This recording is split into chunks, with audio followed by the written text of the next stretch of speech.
Hey everybody, and welcome to the Quadcopter Review. I'm your host Pepe Prawns.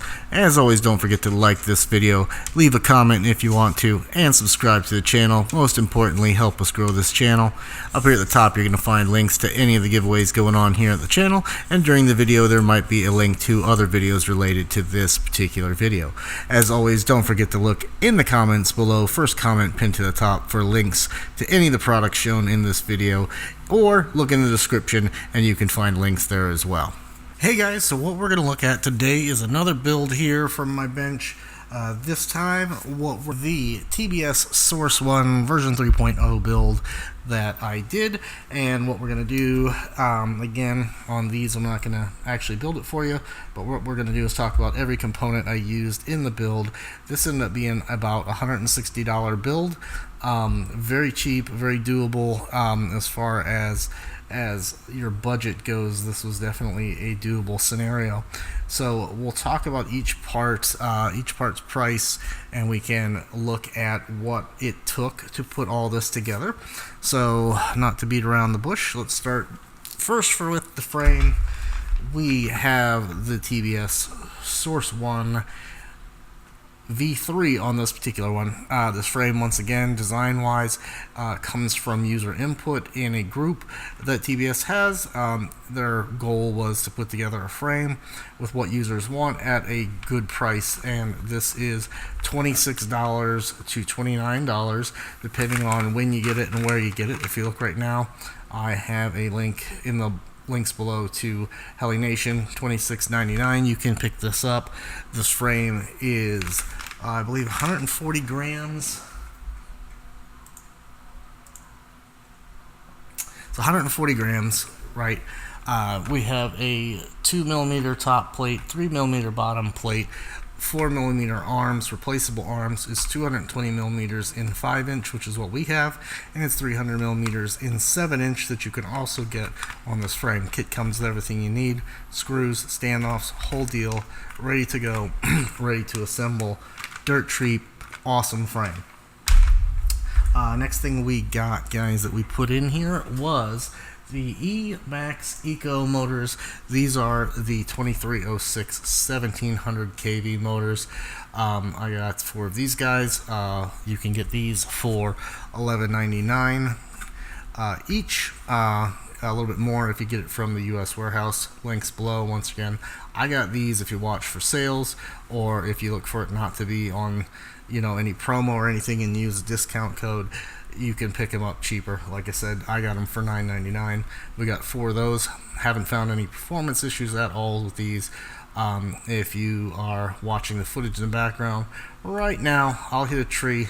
When I hit the tree, it tore the wire out of the motor.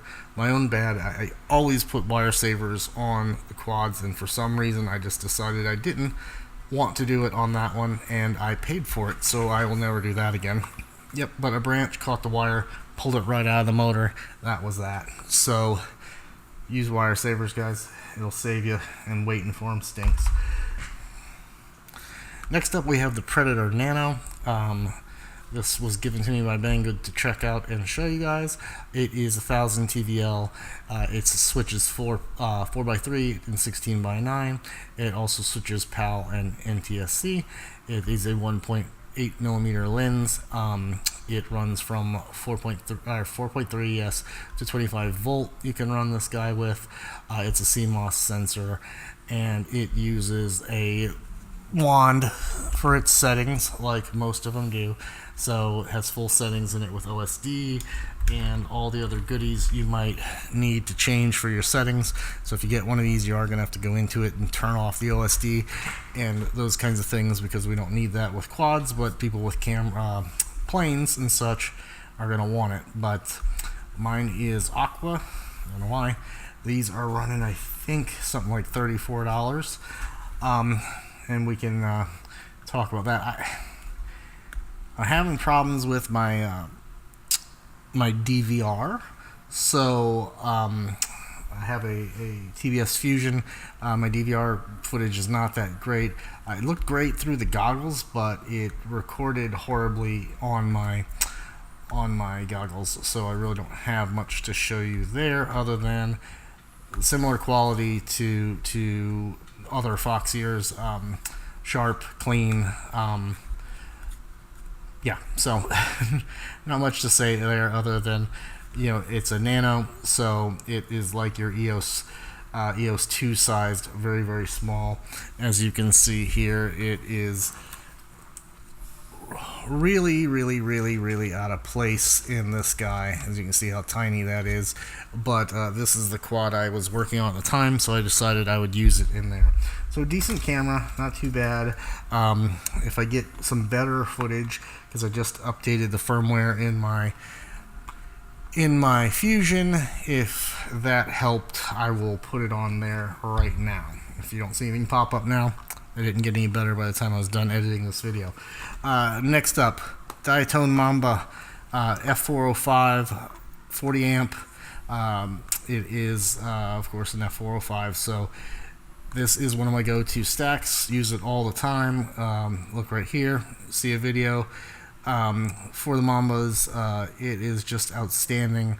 The price point is about $42 for the Mamba F405 MK2. Anywhere from 42 to I think 49 if you get it from the US warehouse. So the point being, super awesome budget stack. I use them religiously. I've got stacks of them here to use. You've heard me say it before if you watch my videos. Once again, Diatone stack. VTX, I went with the TX805. Again, shooting for budget. The TX805 Eachine VTX is great. It runs with smart audio. It is up to 800 milliwatts of power. So from 25, 200, 600, 800. So really, really good. I've gotten really good results with these for $14.99. Can't beat that with a stick. Again, this will be in the links as well. It's very similar to an AKK in the way it looks, and probably what it is in the cloning world, but very similar to an AKK. So pretty cool. It has the 30.5 mounting holes there. I had to put this toward the front. You also have the Eachine Nano VTX if you're looking for something small to stick in the back in a 20x20 spot. Next thing we use is our XM Plus that we always use. Works great, plenty of distance out of that. The next items we used were, this is a Xilo AXII antenna. This is the MMSCX version. They also sell these in your where is it at? They also sell it like these Foxy lollipops in UFL. So you can get them, the UFL versions, $9.99. These are pretty nice and pretty cheap. A little bit of a difference about these is these are going to come in at, for example, your Foxy lollipop, your Lumineer is going to be the Lumineer 2 at least is I think it's 2.8 dBi of gain, and these are 1.6 dBi of gain. So what that means is the 2.8 is it has more gain to it, but it has less broad field pattern. So meaning it'll go further but cover less area. Which is good if you're far away and don't move around, so you can position your antenna for the best reception and leave it. The lower gain though covers more broad area but a shorter distance. So if you're flying close to yourself and want to cover more area, so this is where these 1.6s work great for you, and why they're a little bit cheaper than, let's say, the AXII 2 from Lumineer. But if you look here, you're talking even with the original Lumineer AXII, which was also 1.6, these are just a less expensive version of it, coming in at $9.99 on the UFL connector ones. Here's some shots versus the $19.99 for the ASCII 2. and $11.99 I paid for these versus $14.99. So just trimming a little bit of money off here and there on things that still are going to work if you're, you know, not flying long range, which we're not, and it worked out just fine for me. Now the only thing about this that I would change is this mount. So this stubby mount on this and where it positioned on the frame, what happened was worked perfectly fine when I was flying away from myself, but when I turned to come back, I had some problem with the reception when I was about, I think I was about 900 meters out. That would cause it to flicker, but not lose it. But wasn't really willing to go further, even though the Frsky XM Lite could certainly go further. I was only at about 80% on RSSI, but I was not going to make it on VTX. So something to keep in mind. Don't try to mount it using this. Keep your antenna up a little bit higher on this one. But that is something I did learn out of this. Just running some dowel props here, the 5045s. That's what we went with here. That's what I had. Parts printed out myself to cover my wires so I didn't break it again, and to put the GoPro Session 4 on there. I have a little bit of footage, beginning footage where I crashed into the tree was from the Runcam 5, and this here at the end is all from the GoPro Session 4.